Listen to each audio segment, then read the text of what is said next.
Welcome to the Meetings Podcast, the meeting organizer's podcast source for what's new in the meetings and events industry.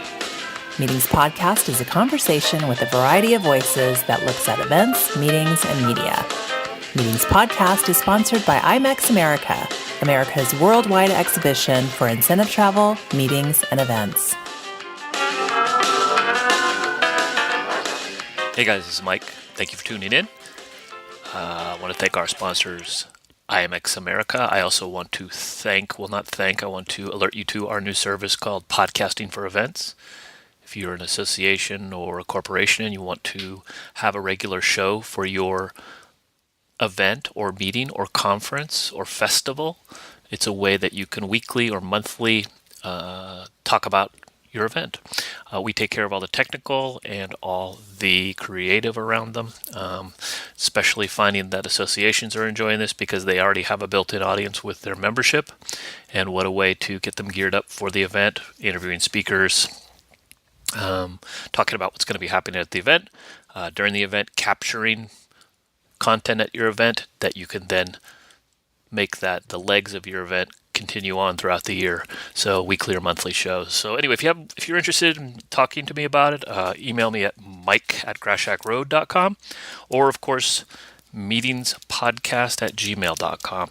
And that's it. I hope you enjoy the show. Today's show is very interesting. We have Joseph Pred. Joseph is a risk management emergency services guy. Pretty interesting. He's been from the beginning of Burning Man. He's been involved building that festival, which is pretty popular. If you've seen that on the news or everywhere else, it's a really great festival. And he's done a lot of other things all over the world. So he's kind of an interesting guy to talk to. Very interesting guy, actually. So I hope you enjoy the event, and I'll be back at the end to fill in any gaps. I hope you enjoy it, and I appreciate you. Thank you for listening. Okay, welcome back to the Meetings Podcast. This is Mike McCallan from Grass Shack Events and Media, and today we have Joseph Pred on the interview. Hi, Joseph. Hi, thanks for having me on today. Yeah, thank you so much for taking the time. I'm going to read a quick little blurb about you, and then we can start chatting away. Joseph Pred is an emergency and risk manager who has been working with festivals and events since 1993.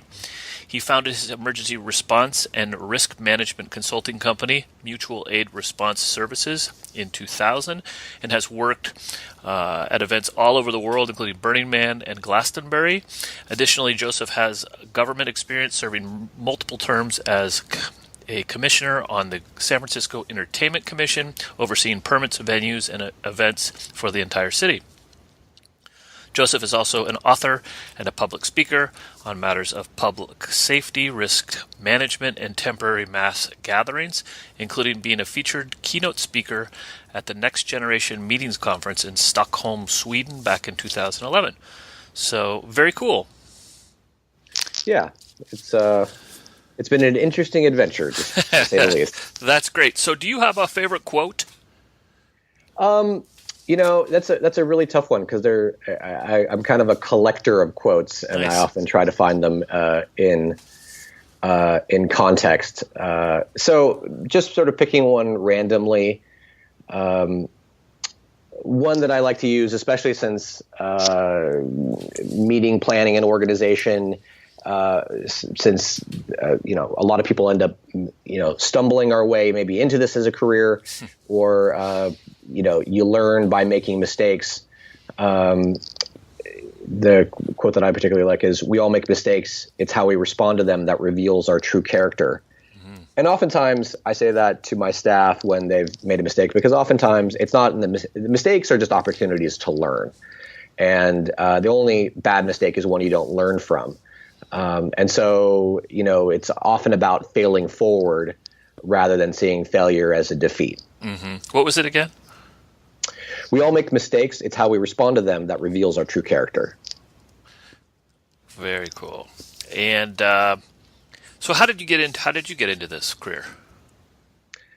Well, I think I was kind of in the right place at the right time with the right background, because I was going down a career path towards emergency management, which is an umbrella term that includes everything from disaster planning to the coordination between fire, medical, law enforcement, mental health, communications, and other support resources. And I was doing that for some time, but I'd also done a little bit of work in events. And over time, I realized there was a need in events with my background, and I was finding the work with events more interesting. And over time, the focus of my career shifted more and more towards the event space. And ever since 2003, I've been working exclusively with festivals and events. And probably the culminating experience for that was back in '96 when I was approached to help manage the emergency resources for the Burning Man Festival, which at the time was in its infancy. Mm-hmm. I spent 18 years there as an emergency and risk manager, helping develop the festival as an organization, as well as the event itself. And along the way, started my own consulting company and have been working with events and festivals and organizations all over the world since. Very, very cool. So what's been the biggest challenge that you've encountered taking this path? Well, I think anybody who's in the event space, this is not a 9-to-5 Monday through Friday office job. A lot of travel, and there are times when you're extremely busy, and then there's times when you're not that busy. And so I think searching for balance, a life-work balance, while maintaining a good level of sort of professional involvement is an interesting challenge, because you really have to continuously put yourself out there, especially when you're working as a consultant. Yeah, very much so. Yeah, I spent about 8 years as a firefighter EMT when I got out of college, which was a lot of fun. Yeah, and for a lot of people, you learn a lot of incredibly valuable life skills, and a lot of people either volunteer or do a stint early in their careers as a lifeguard, as a volunteer EMT, as a volunteer firefighter. Sort of fun side fact, almost 80% of the firefighters in the United States are volunteers. Mm-hmm. Most people that live in urban environments, they see the big professional departments and they think, oh, that's how it is everywhere. But it's an opportunity to learn all sorts of critical skills. And actually, I often draw analogies from that, from incident management and from literally putting out fires to how you might metaphorically put out fires and some of the organizational challenges you have in meeting planning and event planning. Yeah, I've always said that. Like it is, I went from one putting out fires to another business of exactly fires. Yeah, exactly. And where I worked in Carson City, Nevada, for a long time, and we had a whole volunteer department that was part of our paid department. So it was very interesting to work with the volunteers. I have many stories of them showing up, and then their outbuildings that they had there that were full of refrigerators. And I remember walking and going, "What are all these refrigerators for?" And then they're all filled with beer, because every time there was a fire or any kind of an incident, everybody came, and then they had a huge party afterwards. And then we drove around pulling them out of the ditches. Right. It was just like the total backward ass place, but it was fun experience. Anyway. So was there a moment that you knew that this was the right decision to get involved in this stuff as a career? Like I don't think there was a discrete moment. I don't think there was a discrete moment. I think that over time it was sort of a slow gravitational pull, and eventually I sort of turned around and said, "Oh, I've ended up over here, and this is interesting, and I'm really enjoying it." And, decades later, I'm still here and still enjoying it. Very cool. Very cool. And so let's kind of take us through what you do. And basically, I like to say this to people, like if someone was going to hire you, how does the process work, or hire your company? How does this work? Well, generally speaking, it's through an internal referral, or they've read some of my written work or seen me speak at a conference, and then they will contact me, and usually there'll be an exploratory conversation, to discover what their needs are, what their concerns are. I wear two different hats. I do both emergency and risk management. They're related, but there can be separate things. So it depends on the needs of the client, what hat I might be wearing. So it's all sort of an exploration into what the needs are. And when you get into risk management, risk can encompass so many different things.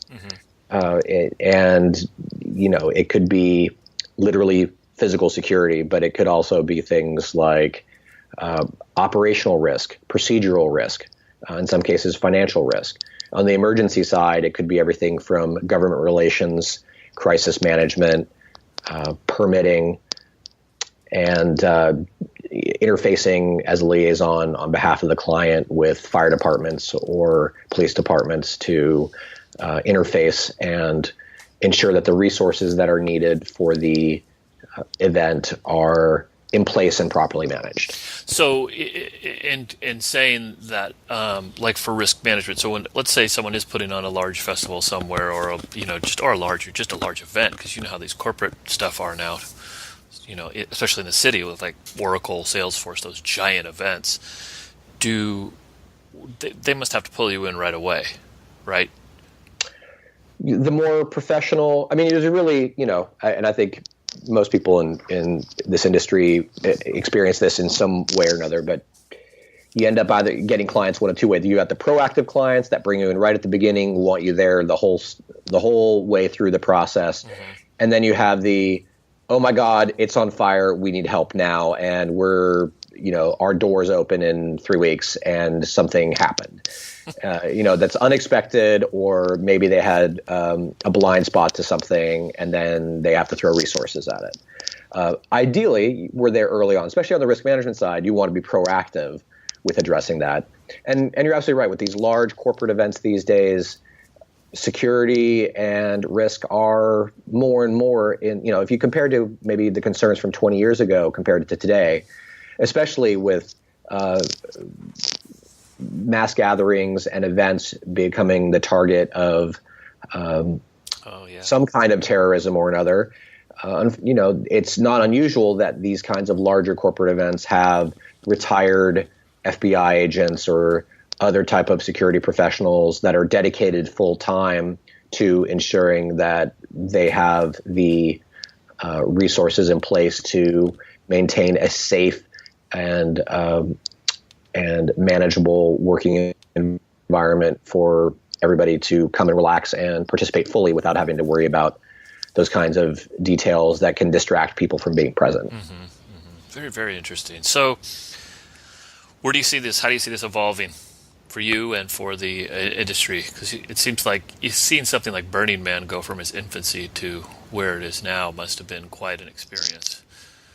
Absolutely. I think that the integration of technology continues to be the biggest impact on event organization. Just a few years ago, having a conference app was pretty much unheard of.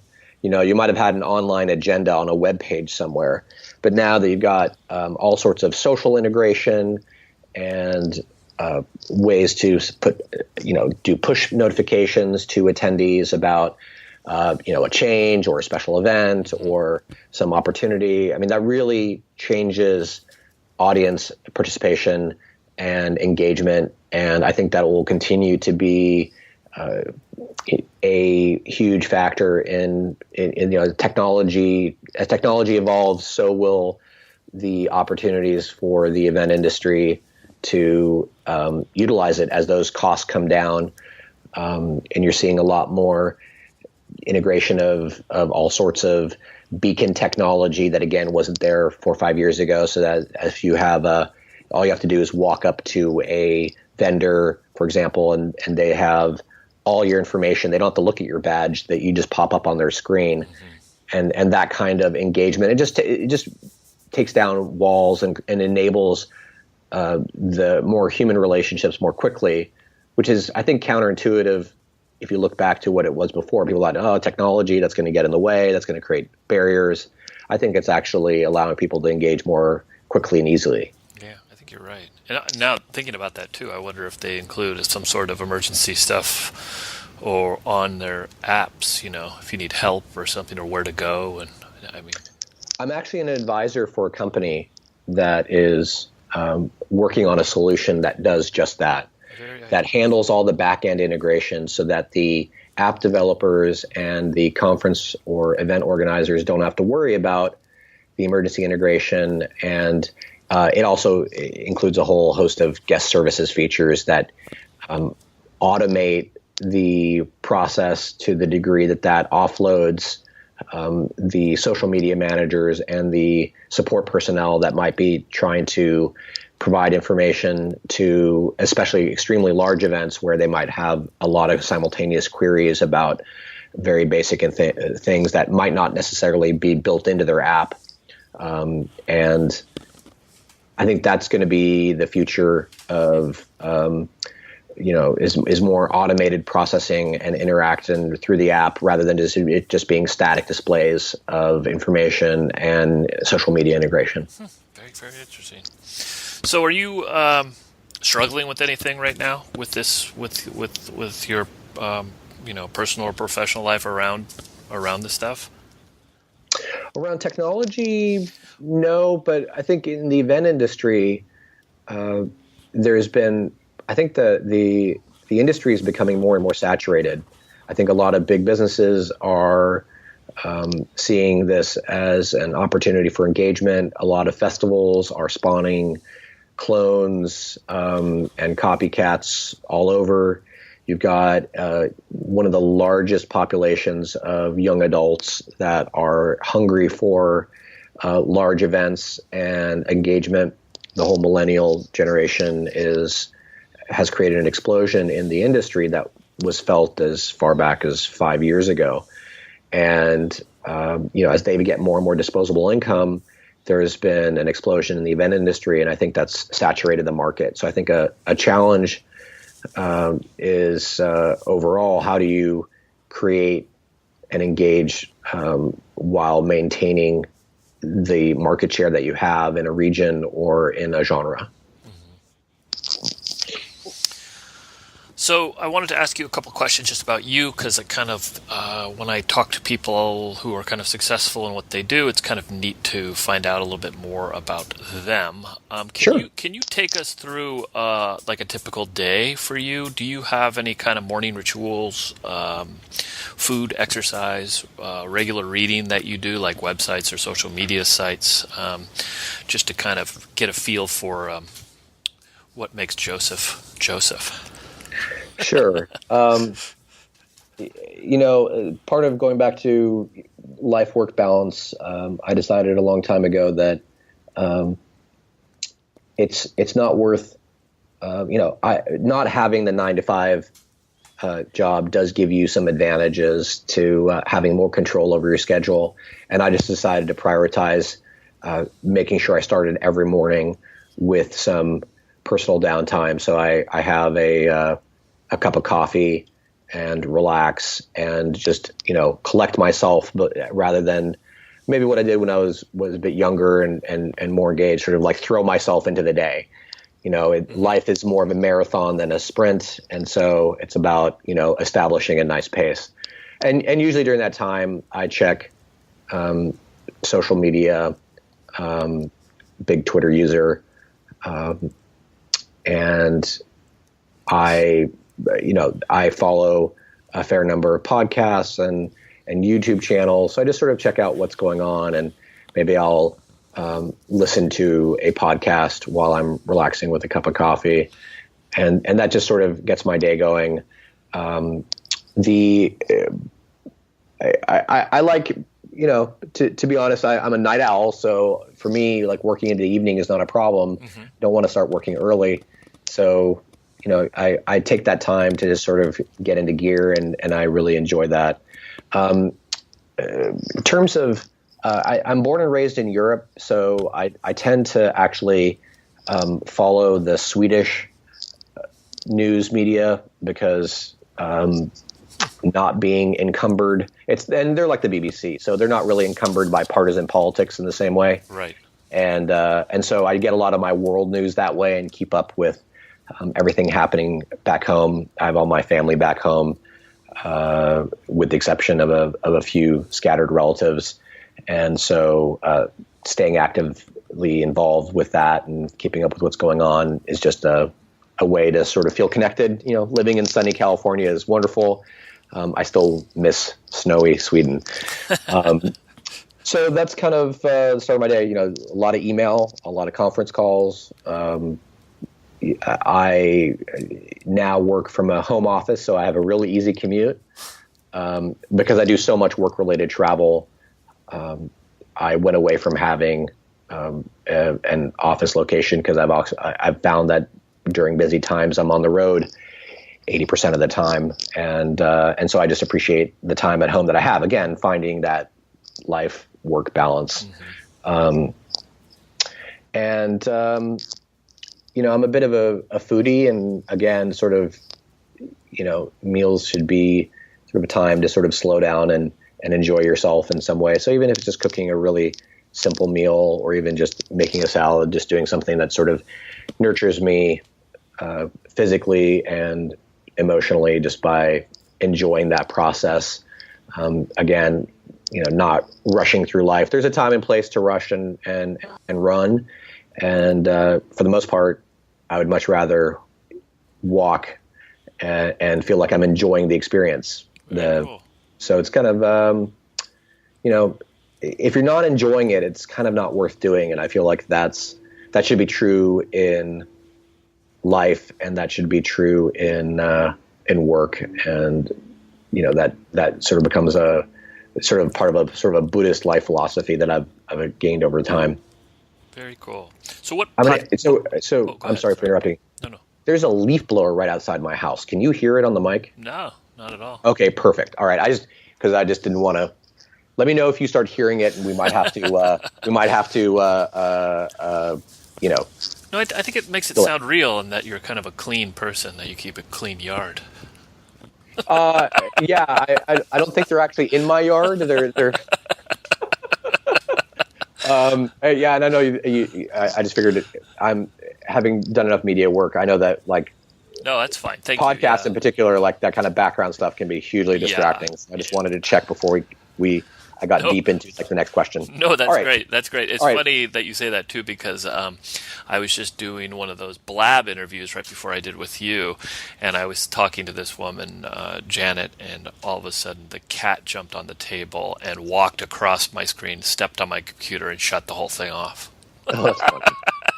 Well, that's their job. I mean, I love cats. I'm an animal person in general. Yeah. But cats, they're pretty clear on who owns who, and we do not own them. Exactly. Yeah, and then I threw it outside, I closed the door, and then you opened the door and came back in. Anyway. Right, exactly, of course. So let's go. Let's jump back in. So tell me, I'm always interested into finding new podcasts. What kind of stuff do you listen to? It doesn't matter what it is. What are the podcasts you enjoy listening to? Well, let's see here. I'm a big fan of Radiolab. It's probably one of my absolute favorite podcasts. It's pretty well known. Yeah. Another one that isn't as well known that I'm really enjoying is The History of Rome and Revolutions, both done by the same guy. The History of Rome was a 174 episode podcast about the entire history of Rome, which I found fascinating. And the host's research and delivery was really entertaining. Now he's working on a podcast about various revolutions in history, and has covered the French Revolution, the American Revolution, the English Revolution, is in the middle of doing the Haitian Revolution. So that's a really interesting one. I'm a big fan of a kind of obscure podcast called Damn Interesting. Mm-hmm. Don't have a whole lot of episodes. It's more of a website. They occasionally produce some of their articles into podcast episodes that are nicely produced. Huge fan of 99% Invisible. Oh, cool. Yeah, as a design, I love the novel approach they have to design. I could probably go on forever because there's probably about 10 more that I really love, but that gives you an idea of of some of the ones that I listen to on a regular basis. Very cool. Yeah, I went to a Creative Live. You ever heard of Creative Live? Mm-hmm. They had the guys from Snap Judgment. They had two of the producers on there who have also done stuff for, the whole NPR people. But it was just fascinating the way they write those stories.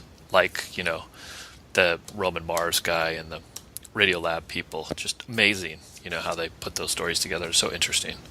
Well, and what's fascinating is that a lot of them cross over into the event space. I've gotten to see Radiolab live, and oh yeah, and it's fascinating. I think that we're talking about technology a few minutes ago, and I think that podcasting and events and that kind of engagement can really extend the experience between time and space. It's the kind of thing where before you arrive, you could have podcasts with speakers or content or information, and I think that's a really interesting form of engagement that now people, I don't listen to radio much anymore. I get almost all of my audio spoken word information now through podcasts, and times they are changing. Yeah.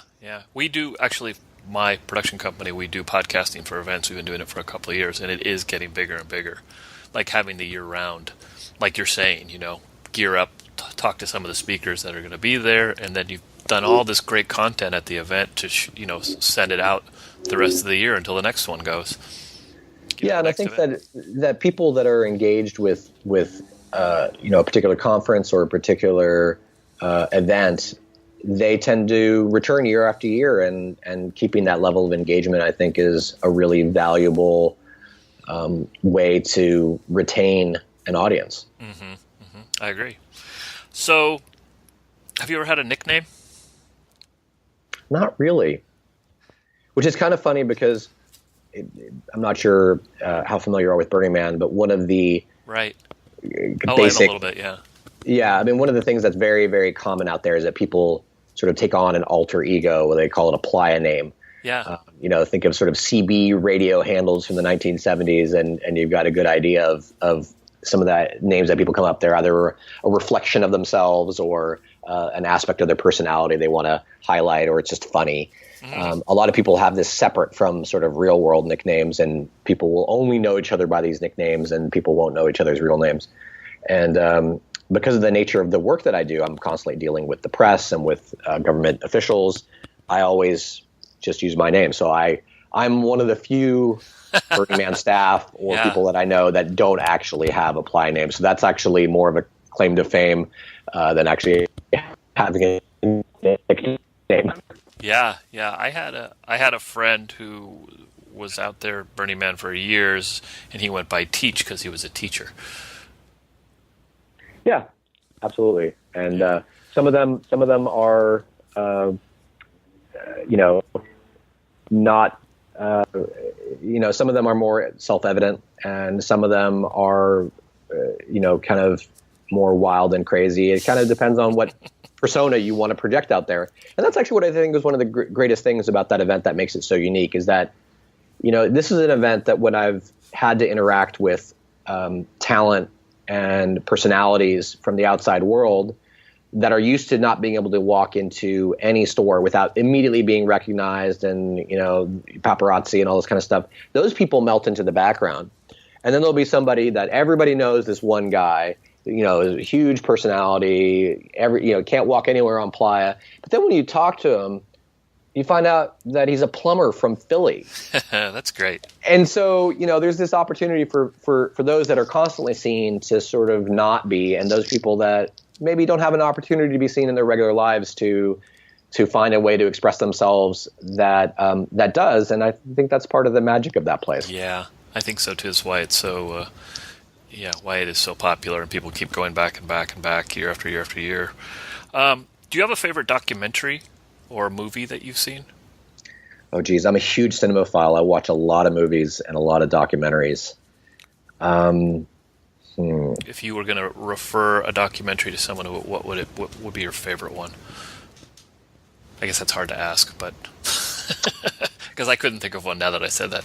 But. Yeah. No, I can't think of a documentary offhand. There's so many good ones. I'll just mention one that I saw not too long ago that I thought was really interesting. If I remember correctly, the title was called $1 a Day. And it's a documentary about 4 young men that try to, and I can't remember where in Central America they go, but they go down to a small village and they try to subsist on the same amount of money that the locals subsist on, which ends up being about $1 a day.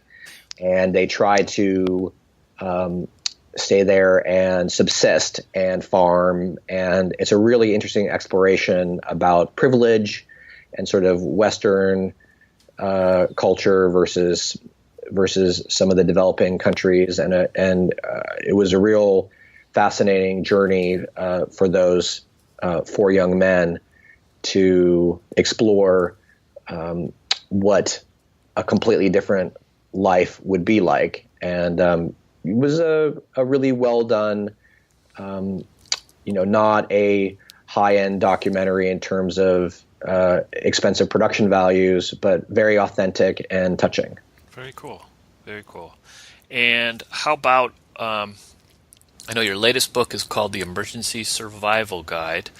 And you want to talk a little bit about that? Sure. The title is a little bit vague. It really is a disaster preparedness, emergency preparedness guide for laypersons in urban environments is kind of the target audience. Focusing on everything from learning basic skills that helps you prepare for various emergencies and disasters to sort of the most common sort of family scale disasters really just happen in the home. And so focused on the home as an area where a lot of those everyday emergencies happen, and then also talked more generally about the different types of disasters you might encounter, everything from tsunamis to volcanoes to earthquakes and so forth. And it really just meant to be visually engaging, not dry and boring. Because a lot of emergency planning stuff, I mean, it will put you right to sleep. So the intention was have a lighter tone, have these be short, accessible chunks of information. Because a lot of it is really, there's nothing fun about disaster preparedness. Most people would rather they'd rather go to the dentist probably than check their earthquake kit if you live in California. And the number one time people check their earthquake kits is after an earthquake. Right. But really, if you make it accessible and engaging, and it's about making many small steps rather than feeling overwhelmed with having to do everything. So if you pick up the book and you read a few things that apply to you, and you are a little bit more prepared, that's, in the long run, all those little increments will make a big difference to your preparedness. I mean, that's really the same thing with event organization.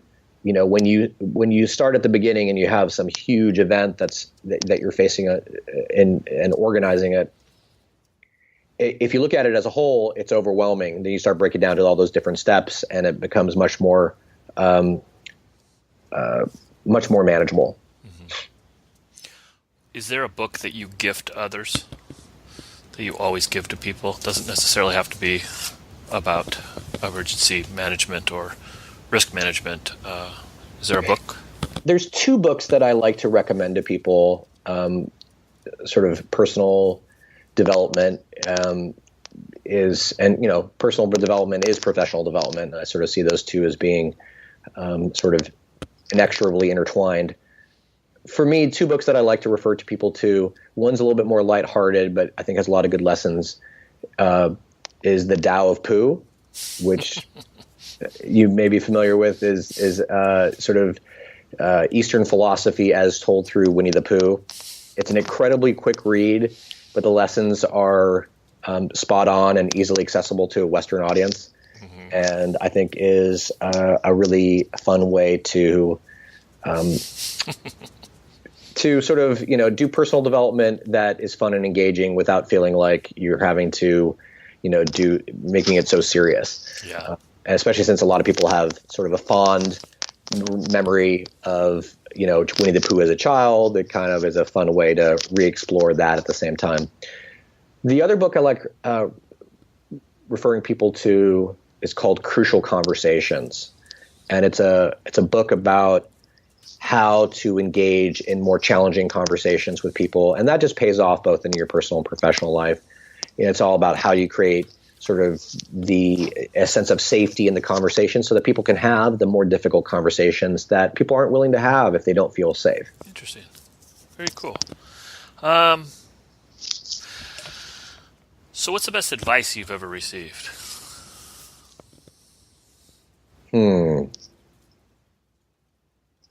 I don't know if I have an easy answer to that one. I don't have anything. I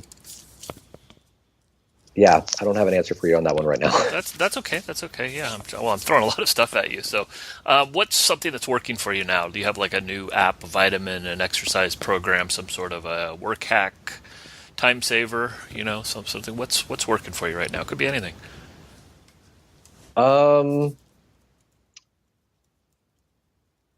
Let's see, work hack or app. Yeah, or a time saver or anything. Could be a new knife that you have. I'm a huge, as you probably are guessing from these frequent references, I'm a huge technology and mobile space fan, and so to me, apps that can really enhance that are something that I'm constantly exploring. I think one thing that I found incredibly useful for when I'm working is smartwatches. I'm a huge fan of the Pebble as being a really simple smartwatch that gives me just a few notifications. It's not as distracting as some of the bigger, more fancier watches. It's much more simple, but the advantage is you've got a week's worth of battery life instead of a day. So you can just go and go and go and go on that. And the ability to just look at your wrist and see who's calling without having to pull your phone out, or to very quickly get status updates on, text messages and so forth to your wrist. There are times when I'm just so busy running around, with all the hubbub that happens in the event space, I don't always feel or hear my phone ringing. But when it's vibrating on your wrist, it's still a unique enough and different enough sensation that it calls my attention to it every time. And I think that has made a huge difference in my ability to multitask and maintain situational awareness when we're operational during an event. Very cool. And that's the one from the Kickstarter, the Pebble, where they raised more money than anything else. I think I think there have been larger Kickstarters in other categories, but at the time they were the largest technology project. And I think the first round they raised well over $10 million via Kickstarter. And, we're definitely one of the early success stories. And if you think about, in terms of the wearable space and mobile technology, they're probably one of the most successful Kickstarters that's out there. Especially when you look at the wearable space in terms of market penetration, they are really out there and, side by side with all the big giant producers of technology, which I think is pretty impressive. And I like the entrepreneurial spirit that they brought to things. That was one of the original Kickstarters and have since gotten several of their other models. Nice. What were they asking for? Do you remember when they got the 10 million? I ordered several at the time. I ordered one as a present. Well, I mean, just like for them to put it on there. You mean like the individual watch, or No, I meant just like when they were putting it up, when they were saying, okay, we're going to start this Kickstarter thing, and how much did they want to raise before they got it? I wonder how much. The original page is still live. You can go back. They don't go away. But I want to say it was maybe in the hundreds of thousands, or maybe in the. Yeah, I think it was in the hundreds of thousands. I mean, they very quickly. But I don't remember exactly. That was a number of years ago. That was maybe 5 years ago now. Mm-hmm. So. Yeah, it was a while ago. So what apps what do you use normally? What's your favorite apps for, do you use on your phone or your mobile? Well, I mean, I'm a I use a lot of Apple. I have an Apple constellation of because I just love how the information flows back and forth. So some of the built-in apps are actually, I find, really useful. Both the notes and the reminder apps are both great for that. But I also am a huge fan of Wunderlist because that's a shareable to-do list and task tracking platform that has, there's the web version, a Windows version, an iOS version, and an Android version. So it's virtually platform agnostic, and that means you can very easily get people who have different technology preferences using it and collaborating and sharing information. And it has a great push notification system. So if I've assigned tasks to a team member, the moment they check something off as done, I get a notification that that's been done. So it cuts down on the kind of redundant radio, email, or text communication that might need to happen because it's sort of automated, and that way really important deliverables that and having to communicate that creates a lot of extra bandwidth and signal to noise increases. So eliminating that off the radio or off of other means just makes it super easy to kind of know what's going on. I'm also a huge fan of the GroupMe app, which is sort of a texting / messaging app that very easily you can create groups of people that collectively share information. And what's nice is that if you have the app, you can choose to have it as text messages or as just push notifications, and you can use it as a way to gather sub-teams and have them collaborate real time. And they also have a web interface. So oftentimes when I've got a communications coordinator, they're sitting in front of a laptop and they can update information into the system. And so they can type on a computer rather than being forced to use a mobile. And again, because it's a platform agnostic solution, including a web app, then it doesn't matter if people are what platform people are on. They can quickly and easily get the information, including people that don't have smartphones, because it does have a basic text interface. So even if people just have, they're just distributing burner phones, the cheap little flip phones to just some of the staff, just to allow for quick and easy communication, especially when you're working out of country and you need just a local phone. It's just really easy to plug everybody in without even having them to download everything, because it's just goes straight to text. So that's great. That's a great resource. Thank you for sharing that. And it's GroupMe. Is that what you said? GroupMe. GroupMe. Yep. Yeah, I went to a conference, a very small conference for about 15 people, which was very small in Las Vegas, and they gave all the attendees this GroupMe. Oh, okay. Yeah. Now that I thought you said GroupMe, but it's Group. Oh. Sorry, my fault. Yeah. But GroupMe, and it really was fun because they kind of kept us all engaged as attendees to this really weird. It was a small little. It was very, but it's. Thank you for sharing that. It's awesome. Yeah, absolutely. What is your favorite event to go to? I think that it's funny. I often say that going to events is just like going to the office. It's not a place you tend to go to. I thought that the moment I said it to you, probably two ways. What event do you like working, and what event do you just like attending? I should have said, yeah. Well, it's interesting. I've actually found myself in the last couple of years making an effort to go to more live events. Yeah. Because I do a lot of conferences and I do a lot of meetings and work festivals and temporary mass gatherings in general. So I've been veering more towards live theater, symphony. Nice. I've got tickets to see Alton Brown here in the next month or so. He does sort of a vaudeville cooking How fun. show. So there's, I look for it's in the event space, but it's not something that I'm as actively engaged with. And then working. What's the one you want? Well, I mean, I think that goes without saying that working Burning Man, which was the cornerstone of my career for so long, it's such a unique environment. There's really nothing else out there like it. And that is easily the most interesting.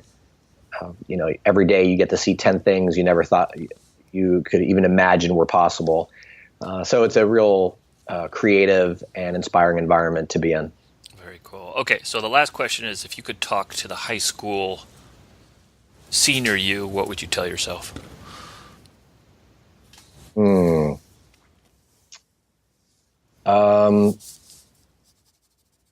I probably would have an alternative future for myself. Was I realized many years later, really before I got into the event space, when I was working in emergency management and I had developed a core competency in emergency medical services, I was like, wow, I really should have gone to medical school. So I think I would have told my senior high school self to apply to medical school, and that the long-term interest in that, because I think an alternative version of myself would have ended up in medical research. Very cool. All right. Well, Joseph, thank you so much. Also, congratulations on being a groomsman in Charisse and Angelo's wedding. Oh, thanks. It's fantastic. Yeah. For those of you listening, Charisse works with me, and she is a burner also. She is indeed, and her and Angelo. Yes, they super love it. Creative folks. Yeah. And it's an honor. So yeah. So thank you for talking with me. Maybe you can come back and chat some more another time. It'd be great to hear what else is going on in your. Sounds like you're in a very exciting space. Thanks. It was a pleasure being here today, and it was really fun. Yeah. Okay. So I will talk to you later. Oh, last thing. How do people get a hold of you?